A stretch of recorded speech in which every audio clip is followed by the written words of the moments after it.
Hi, my name is Greg Heaver and welcome to the latest edition of TD Corner, brought to you by the Bellarine Poker League. Now these vlogs are meant to be educational in nature.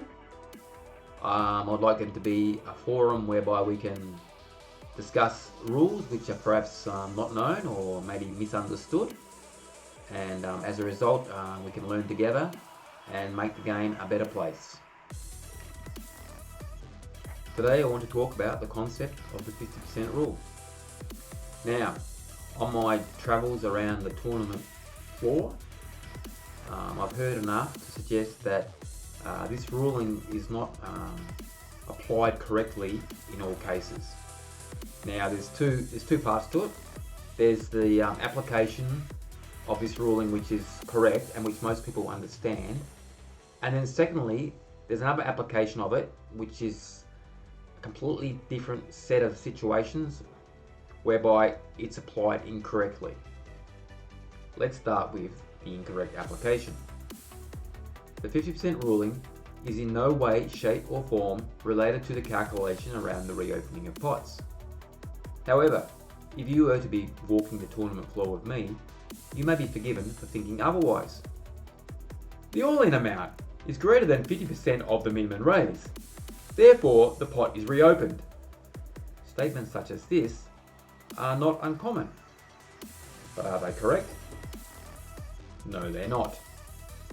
Probably the best way to understand this is just to look at how pots can be reopened correctly. So, for a pot to be reopened, when the action returns to the original raiser or better, then the amount that they are facing must be equal to or greater than the amount that they put in the first place. If it is one chip less, then the pot is not reopened.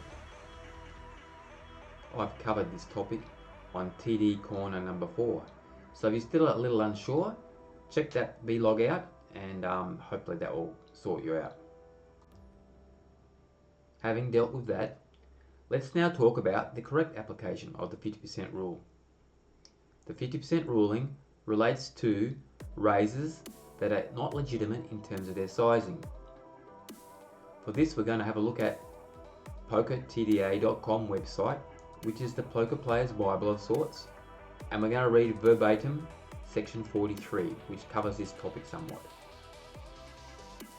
Rule 43 states the following: a raise must be at least equal to the largest prior full bet or raise of the current betting round.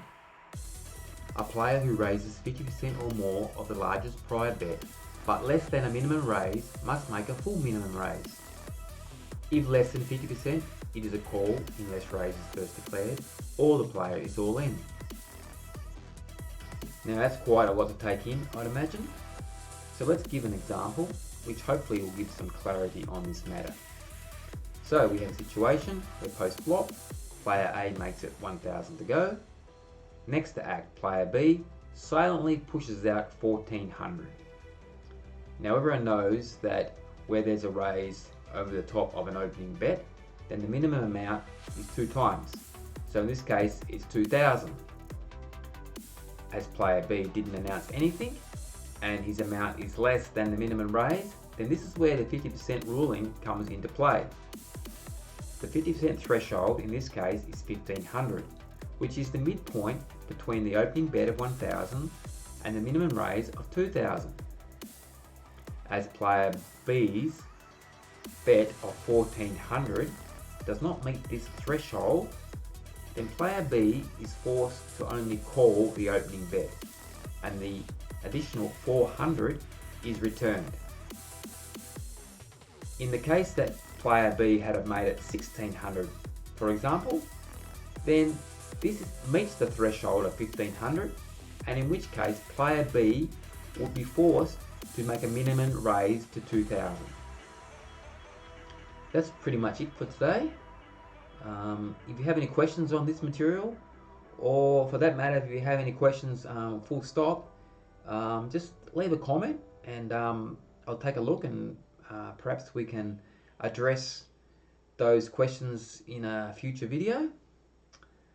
Otherwise, if you liked this video today, please subscribe to my channel, push the like button, and yeah, that's it. Until next time.